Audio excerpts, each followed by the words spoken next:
आज होने वाले लगभग सभी रोगों में से 60% रोग तो सिर्फ गलत खाने की वजह से होते हैं। और बाकी के जो रोग हो रहे हैं वो कुछ लोग जो अच्छा खा रहे हैं लेकिन उस अच्छे खाने को पचाने के लिए जो व्यायाम की आवश्यकता है वो व्यायाम नहीं कर रहे हैं। तो व्यायाम की कमी, खाना तो ठीक था लेकिन व्यायाम की कमी की वजह से वो खाना भी आपके पाचन तंत्र में जाकर के पचा नहीं, और अगर पचा नहीं तो फिर वो धीरे धीरे करके फर्मेंटेशन पे चला जाएगा, सड़ना चालू हो जाएगा। और अगर आपने अच्छा तो खाया था लेकिन वो आपके आमाशय में जाकर के खराब हुआ, आंत में जाने के बाद वो एब्जॉर्ब हुआ, तब वो विकृत स्वरूप में एब्जॉर्ब हुआ तो पूरे के पूरे शरीर को दूषित करने का काम करेगा और वो फिर आपके लिए रोग कारक हो जाएगा। तो आप एक तो सबसे पहले खाना और दूसरा व्यायाम, अगर आप पूरे तरीके से स्वस्थ रहना चाहते हैं तो आपको इन दो चीजों पर सबसे ज्यादा फोकस करने की आवश्यकता होगी। अगर आप इन दो चीजों को अच्छे तरीके से फॉलो कर लेंगे तो फिर निश्चित ही आपका का पूरा शरीर बिल्कुल मजबूत रहना चालू हो जाएगा और रोग मुक्त भी हो जाएगा। जिन लोगों को रोग हो गए हैं वो अपने रोग को खत्म करने के लिए पूरा अच्छा खाना, संतुलित भोजन और नियमित व्यायाम करें। और जिनको रोग नहीं है अभी, उनके लिए क्या कहा जाता है? स्वास्थ्य स्वास्थ्य रक्षणम, स्वास्थ्य स्वास्थ्य रक्षणम। जो रोगी नहीं है अभी वो भविष्य में भी स्वस्थ बने रहें, जो अभी ठीक हैं वो भविष्य में भी ठीक बने रहें, उनके स्वास्थ्य की रक्षा होती रहे, इसके लिए आप सही भोजन और नियमित व्यायाम करते रहिए। तो जिन लोगों को अभी कोई रोग नहीं है वो अगर ये सोचें कि हमको तो कोई बीमारी नहीं है, हमें क्या मतलब खाने पीने से और व्यायाम से, हम तो ठीक ही हैं, तो ऐसी स्थिति लंबे समय तक ईश्वर करे बनी रहे। बिना व्यायाम के आप रह रहे हैं, खाना पीना भी उल्टा सीधा खाओ, फिर भी अगर स्वस्थ हैं तो बहुत अच्छी बात है, आप ऐसे ही स्वस्थ बने रहें। लेकिन मुझे लगता है कि ये लंबे समय तक चलने वाली बात है नहीं, इसलिए आपको ये विशेष ध्यान रखना पड़ेगा कि अगर आप स्वस्थ रहना चाहते हैं तो कुछ ना कुछ तो आपको करना ही पड़ेगा। उस कुछ ना कुछ में सबसे पहले खाना और व्यायाम आप ले लीजिए। अगर आपने ये दो चीजें संभाल ली तो आपका स्वास्थ्य हमेशा ही बिल्कुल बढ़िया बना रहेगा। अगर आप इस चैनल पर नए हैं तो प्लीज एक रिक्वेस्ट है, आप इस चैनल को सब्सक्राइब जरूर कर लीजिए ताकि जो भी वीडियो भविष्य में बनाए जाएं उनका नोटिफिकेशन आप तक पहुंचे और आप जो भी स्वास्थ्य से संबंधित समस्याओं से ग्रस्त हैं वो जानकारियां आप तक सहज स्वभाव में पहुंचती रहें। सबसे पहले अब हम देखेंगे कि रोग अगर 60% केवल खाने की वजह से हो रहे हैं तो उस खाने में गड़बड़ियां क्या क्या हैं। सबसे पहली गड़बड़ी जो होती है वो है महीन आटे का उपयोग। महीन आटा, तो महीन आटा जो है इसको बिल्कुल भी उपयोग में नहीं लेना चाहिए। अगर इसका उपयोग होगा तो धीरे धीरे करके खाने में ये विकृति करना चालू कर देगा और इसकी वजह से धीरे धीरे करके स्वास्थ्य घटेगा, रोग बढ़ेगा। तो सबसे पहला महीन आटे का उपयोग आपको बिल्कुल बंद कर देना चाहिए। दूसरे नंबर पर जो आपको फॉलो करना है वो है ज्यादा से ज्यादा मात्रा में पानी का उपयोग। पानी का उपयोग जो लोग कम करते हैं, कभी कभी पानी का उपयोग हो ही नहीं पाता, पानी का ज्यादा उपयोग ना करना भी रोग का कारण होता है। उपयोग ना करना ये रोग का कारण है। तो आप ज्यादा से ज्यादा मात्रा में पानी का उपयोग करना चालू कर दीजिए। धीरे धीरे करके आपके रोग की स्थिति ठीक होना चालू हो जाएगी। तीसरा कारण है मिर्च मसालों का उपयोग।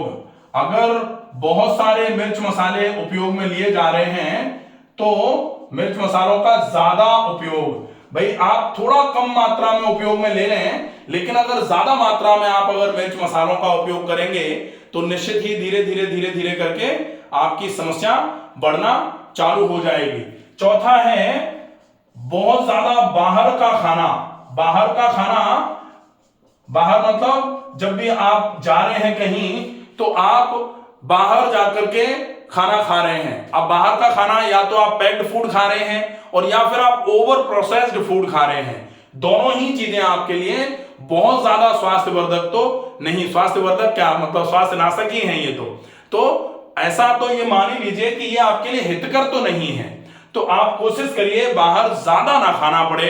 आप कभी कभार अगर खा लेते हैं तो कभी कभार तो आपका सिस्टम भी मान लेगा कि चलो भाई ठीक है, थोड़ा कर लिया है तो चलो इसको तो कैसे भी करके खत्म करते हैं, इस व्यवस्था को थोड़ा मेहनत करके इसको ठीक कर देते हैं, शरीर को ठीक रखने का प्रयास कर लेते हैं। लेकिन रोज रोज अगर आप ऐसा कुछ करना चालू कर देंगे तो शरीर धीरे धीरे करके छोड़ देगा फिर कि भाई ठीक है, अब ये मान तो रहे नहीं है तो चलो चलने दो, अब ठीक है, बीमार होगा शरीर तो होता रहेगा। ऐसी स्थिति से हमेशा ही बचने की आवश्यकता है। जो लोग बहुत ज्यादा पैक्ड आइटम का यूज करते हैं वो क्या क्या नुकसान उठा रहे हैं पैक्ड फूड का उपयोग। अब पैक्ड फूड का उपयोग जो है ना उसमें क्या क्या नुकसान है, दो नुकसान है। एक तो पैक्ड फूड है तो रखा हुआ खाना है लंबे समय का, और दूसरा वो लंबे समय तक ठीक ठाक बना रहे हैं इसलिए प्रिजर्वेटिव मिलाया गया। तो एक तो रखा हुआ और दूसरा प्रिजर्वेटिव के साथ, तो दोनों ही नुकसान हो रहे हैं आपको।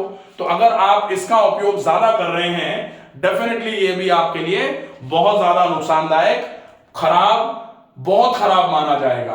अब आप एक चीज मान लें कि आपका जो कुकिंग प्रोसेस है, पांचों के कुकिंग प्रोसेस जो है अगर वो आपका ठीक नहीं है, कुकिंग प्रोसेस में अगर आपने बहुत ज्यादा टाइम लगाना चालू कर दिया है खाना बनाने में, या फिर आपने उसको बहुत तल तुल के बनाया हुआ है, वो भी आपके स्वास्थ्य को खराब करने का काम कर रहा है। इसलिए कोशिश करिए कि कुकिंग प्रोसेस में आपको बॉइल्ड फूड जो है जल्दी से डाला, खाना उबल गया अच्छे तरीके से आराम से, और वो आपके लिए उपयोगी है। सामान्य तौर पर लोग कहते हैं कि उबला हुआ खाना तो मरीजों का खाना होता है।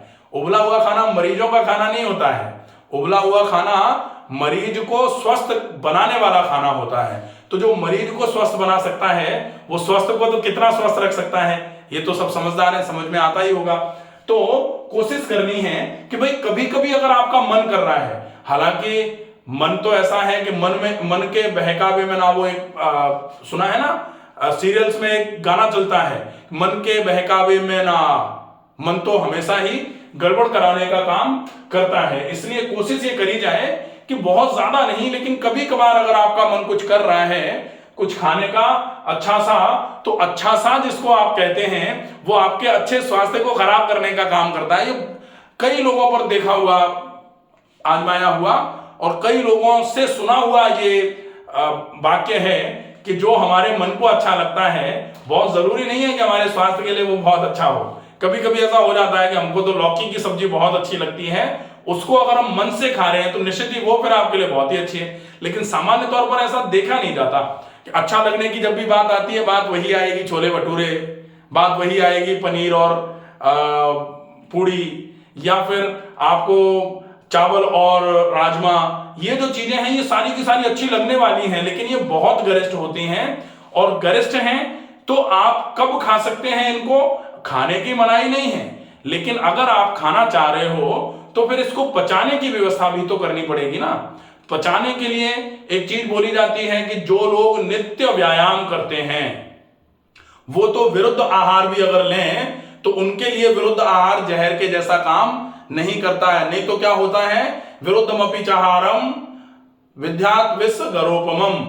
तो बेसिकली अगर विरुद्ध आहार लिया जाएगा, आप पाचन का तंत्र आपका कमजोर है, आप व्यायाम ज्यादा करते नहीं हैं, उसके अगेंस्ट आपने बहुत भारी खाना खा लिया, विरुद्ध कर लिया, तो फिर निश्चित ही वो विरुद्ध आहार आपके लिए जहर के जैसा काम करेगा।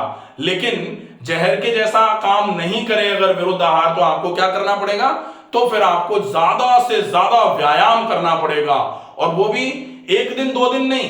अगर आप नियमित ज्यादा व्यायाम कर सकते हैं तो फिर आप ये वाला खाना खाने के योग्य हो जाते हैं। लेकिन ऐसा नहीं कि 2 दिन व्यायाम करने के बाद आप ये खाना खाने लग जाओ। आप व्यायाम करके अपने शरीर की पाचन क्षमता को पहले बढ़ाओ और उसके बाद फिर ये खाना खाओ, और खाने के बाद भी ज्यादा व्यायाम करते रहो, तब जाके। ऐसा नहीं कि 1 महीने के बाद आपकी पाचन क्षमता बढ़ गई, अब आप 6 महीने तक लगातार उल्टा सीधा खाओगे तो फिर से पूरा बिगड़ेगा और शरीर फिर से रोगी हो जाएगा।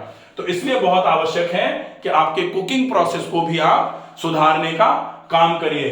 और सातवां पॉइंट जो है वो है यूज ऑफ रिफाइंड्स। तो रिफाइंड का यूज तो बिल्कुल बंद कर दिया जाना चाहिए। रिफाइंड तो बेसिकली व्हाइट पॉइजन के कैटेगरी में रखा गया है, रिफाइंड भी। और महीन आटा जिसको मैदा बोला जाता है, मैदे का उपयोग बिल्कुल भी नहीं होना चाहिए। और कोशिश तो ये होनी चाहिए कि ज्यादा से ज्यादा 10 से 15 दिन का आटा एक बार में मोटा आटा पिसवा करके रखा जाए। और आजकल तो मिलेट्स का यूज चल रहा है, तो मिलेट्स जो हैं वो मोटे आटे मोटा अनाज जो होता है उसका ही मोटा सा आटा पिसवा करके आप उसकी अगर रोटी खाते हैं तो आंतों में चिपकेगी नहीं वो रोटी, बहुत इजीली डाइजेस्ट हो जाएगी। और डाइजेस्ट होने के बाद आपके शरीर को अच्छी ऊर्जा देगी और फिर वो एलिमिनेट भी बहुत अच्छे से आसानी से हो जाती है। तो ये जो 7 चीजें हैं, इन 7 चीजों को अगर आप सही तरीके से फॉलो करते हैं तो जो खाने से होने वाली 60% बीमारियां हैं इनसे आप बच सकते हैं। अब हम खाना तो बहुत अच्छा खा रहे हैं, लेकिन खाना अच्छा खाने के बाद हम व्यायाम अगर नहीं कर रहे हैं तो वो अच्छा खाना भी आपके शरीर के लिए बहुत उपयोगी नहीं हो पाएगा, क्योंकि व्यायाम की कमी में वो अच्छा खाना भी पच नहीं पाएगा। और अच्छा खाना खाया है आपने, बिल्कुल हल्का फुल्का खाया है, लेकिन बिल्कुल व्यायाम नहीं किया है, तो धीरे धीरे करके आपके शरीर की क्षमताएं बिल्कुल कम होती जाएंगी, क्योंकि मजबूती तो व्यायाम से ही आती है, ये तो बिल्कुल कंफर्म है। तो फिर व्यायाम में, अच्छा व्यायाम से आती है या फिर श्रम से आती है, परिश्रम से आती है। तो जब तक लोगों ने श्रम परिश्रम किया तब तक अलग से व्यायाम करने की आवश्यकता नहीं थी, लेकिन अब श्रम परिश्रम बिल्कुल खत्म हो गया है। श्रम परिश्रम जब से खत्म हुआ है तब से आपको व्यायाम करना ही पड़ेगा, ऑप्शन है नहीं। तो अच्छा खाना और नियमित व्यायाम, साथ में अच्छी जीवन शैली।